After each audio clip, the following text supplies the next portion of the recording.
আমরা এই মুহূর্তে দাঁড়ায় আছি হুন্ডাই সান্তা ফে গাড়ির সামনে। আর গাড়ির যে ইঞ্জিন, যেটা ম্যান পার্টস, ইঞ্জিন আর গিয়ার, সেটা আমরা নামায়ে নিচে রাখছি। আর দুই পাশে যে টেবিট কভারগুলো আছে সেগুলো খোলা আছে। তো আসলে এই গাড়িটার এই অবস্থা আসলো কেন সেটা আপনাদেরকে একটু যদি আমরা না জানায় রাখি, আমাদের ভিডিওগুলো দেখার চেষ্টা করে কিংবা সামনে কিনবেন, এই জন্য আমাদের ভিডিওগুলো দেখেন। আর যেনারা দেখবেন অবশ্যই আমার চ্যানেলকে সাবস্ক্রাইব করে রাখবেন। আর আমরা আজ যে বিষয়টা বলবো এটা আসলে খুব মর্মান্তিক একটা বিষয়।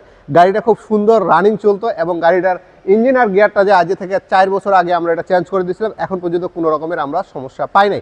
কিন্তু এখন যে সমস্যাটা পাইছি সেটা আসলে এটা বলা যায় ওনার কপাল খারাপ, যিনি গাড়ির ইউজার, কিংবা বলা যায় যে ড্রাইভারের কিছু ভুল আছে, আবার বলা যায় টেকনিশিয়ানেরও কিছু ভুল আছে। এই সবগুলা বিষয় মিলে আজকে ইঞ্জিনটা এখানে নামানোর প্রয়োজন হয়েছে।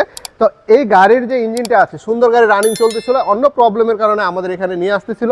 নিয়ে আসার পরে রাস্তার মধ্যে গাড়িটা হঠাৎ স্টার্ট বন্ধ হয়ে যায়। স্টার্ট বন্ধ হয়ে যাওয়ার পরে আমরা দেখি যে গাড়ির কোনোভাবে আমরা রাস্তার মধ্যে স্টার্টটা করতে পারতেছি না। পরে ওয়ার্কশপে নিয়ে আসলাম, ইলেকট্রিক লাইন অনেক চেক করলাম, ইঞ্জিনের আশপাশগুলো চেক করলাম, কিন্তু এটা প্রবলেমটা আসলে খুঁজেই পাওয়া যাচ্ছে না যে আসলে প্রবলেমটা কোথায়, যে এটা গাড়িটা স্টার্ট হচ্ছে না কেন। তো এটা আমরা প্রবলেম খুঁজতে গিয়ে দেখলাম যে এই গাড়ির যে বেল্ট আছে, যেটা আপনার হচ্ছে ভিভিডিএ সেন্সর বেল্ট বলে, কিংবা পুরো গাড়িটা যে সিস্টেমের বেল্টটা আছে, এই বেল্টের মধ্যে একটা ইস্যু হয়েছে। এবং এই বেল্টের ইস্যুর কারণে আর ছিঁড়ে যাওয়ার কারণে এর টাইমিংটা হচ্ছে রং হয়ে গেছে। এই টাইমিংটা রং হয়ে যাওয়ার কারণে আপনার এই ইঞ্জিনটা আর স্টার্ট হচ্ছে না, এবং এর ভিতরে কিছু ময়লা ঢুকে গেছে, যে ময়লাগুলো হচ্ছে ইঞ্জিনটাকে পুরোটাকে জাম বানায় ফেলছে, কিংবা ইঞ্জিনটাকে ঘোরানো সেলফের মাধ্যমে কোনোভাবে পসিবল হচ্ছে না। বাকি যে আদার্স যে জিনিসগুলো আছে যেগুলো আমরা চেক করি, কারেন্ট আসছে কিনা, তারপর তেল আসতেছে কিনা, তার যে কারেন্টের যে পাওয়ারটা আছে সে ফায়ারিংটা ঠিক মতন হচ্ছে না, সবগুলোই চেক করছে, কিন্তু গাড়ি কোনোভাবে এটা স্টার্ট করা আমাদের দ্বারা সম্ভব হয় না। এখন না পাইছি, এখন টাইমিংটা ঠিক করব।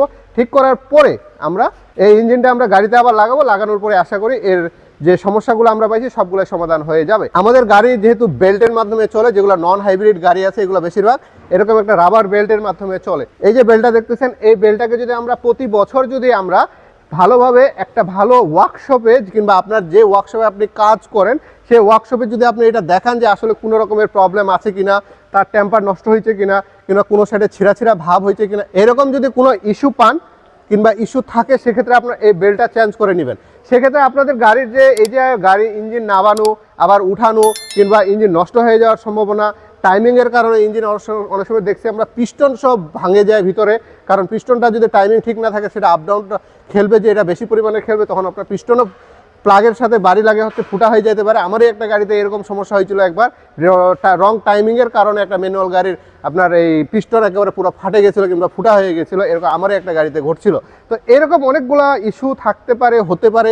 তো ইঞ্জিনের ব্যাপার, তো আপনারা সবসময় চেষ্টা করবেন প্রতি বছর একটা গাড়িকে প্রপার ওয়েতে চেক করা যায় কিংবা চেক করে রাখা যায়, যতটা চেক করা সম্ভব সেটা করবেন।